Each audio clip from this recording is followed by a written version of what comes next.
Hello everyone, greetings of the day. Welcome back to the channel. मैं हूं doctor साहिल रॉय और आपका बहुत बहुत स्वागत है आपके अपने YouTube channel you commerce scholar में। दोस्तों, आज का जो हमारा टॉपिक है वो है classification of money on the basis of liquidity. जी हां दोस्तों, आज हम बात करेंगे और डिटेल में समझेंगे और जानेंगे कि भाई जो मनी का क्लासिफिकेशन है लिक्विडिटी पे, वो दो पार्ट में डिवाइडेड है। वो दो पार्ट कौन कौन से हैं, आइए इस वीडियो में डिटेल में समझते हैं। Classification on the basis of liquidity में इन्होंने कहा कि on the basis of liquidity money can be classified into two सब हेड्स। पहला है एक्चुअल मनी और दूसरा है नियर मनी। तो लिक्विडिटी के बेसिस के ऊपर जब हम क्लासिफिकेशन करते हैं मनी का, तो वो होता है एक्चुअल मनी और नियर मनी। अब भाई एक्चुअल मनी और नियर मनी किसे कहते हैं, आइए देखते हैं। एक्चुअल मनी के बारे में कहा जा रहा है, actual money refers to the money in circulation. Actual money वो मनी होता है जो किसी भी इकोनॉमी के अंदर सर्कुलेशन में होता है, उसे हम एक्चुअल मनी कंसीडर करते हैं। जैसे इंडिया में अभी रुपीस है, तो ये एक्चुअल मनी कंसीडर किया जाएगा क्योंकि भाई ये सर्कुलेशन के अंदर है।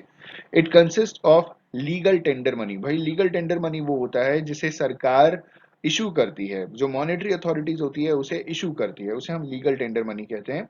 सच as standard coins, token coins and paper money. तो इसमें तीनों चीजें आती हैं। स्टैंडर्ड कॉइन्स हो गया। अच्छा, स्टैंडर्ड कॉइन का मतलब समझिएगा। स्टैंडर्ड कॉइन उस कॉइन को कहते हैं जिसकी इंट्रिंसिक वैल्यू और एक्सट्रिंसिक वैल्यू दोनों बराबर होती है, यानी सोने और चांदी के सिक्के स्टैंडर्ड कॉइन्स की कैटेगरी में आते हैं। टोकन कॉइन्स का मतलब जो हम आज के समय में 1 रुपए, 2 रुपए, 5 रुपए, 10 रुपए का जो सिक्का यूज करते हैं उसे हम टोकन करेंसी कहते हैं, क्योंकि उसकी इंट्रिंसिक वैल्यू कम है। इंट्रिंसिक वैल्यू का मतलब जिस मटेरियल से बना है उसकी वैल्यू कम है लेकिन फेस वैल्यू ज्यादा है। और पेपर मनी, ठीक है, तो इन सबको कंबाइन करके हम बोलते हैं लीगल टेंडर मनी। आगे कहा जा रहा है एंड बैंक मनी और bank deposit withdrawable by cheques. ठीक है, ये सारा का सारा एक्चुअल मनी है जो सरकार ने इशू किया है, जो बैंक के पास जमा है पैसा, और जिस पैसे को या तो जिस पैसे को हम चेक के द्वारा विड्रॉ कर सकते हैं, ये सारा का सारा एक्चुअल मनी है।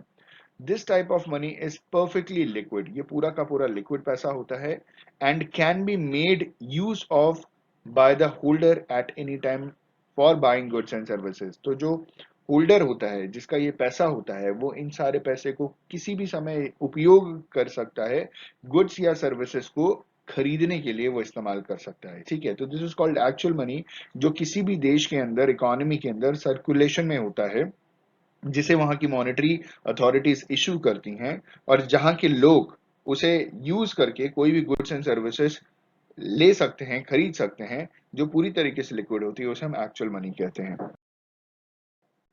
अब बात करते हैं भाई नियर मनी किसे कहते हैं। तो ये एक्चुअल मनी होता नहीं है लेकिन एक्चुअल मनी के आसपास होता है। मतलब समझते हैं। Near money on the contrary is not perfectly liquid.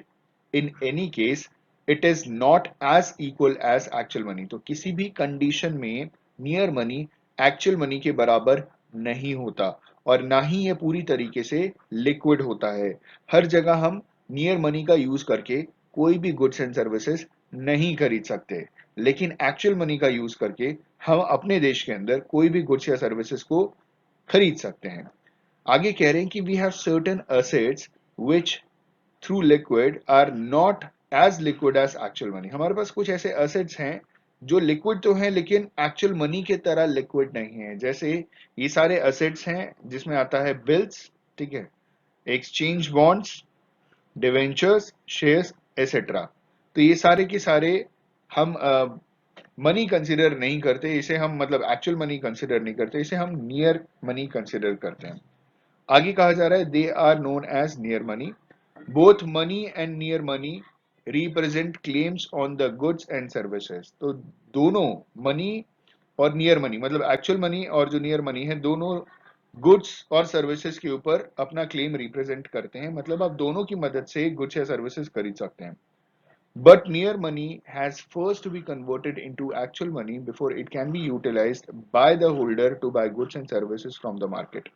तो होगा क्या कि जो नियर मनी है उसे आपको कन्वर्ट करना पड़ेगा पहले एक्चुअल मनी में, ताकि आप कोई भी गुड्स या सर्विसेज खरीद सके मार्केट से।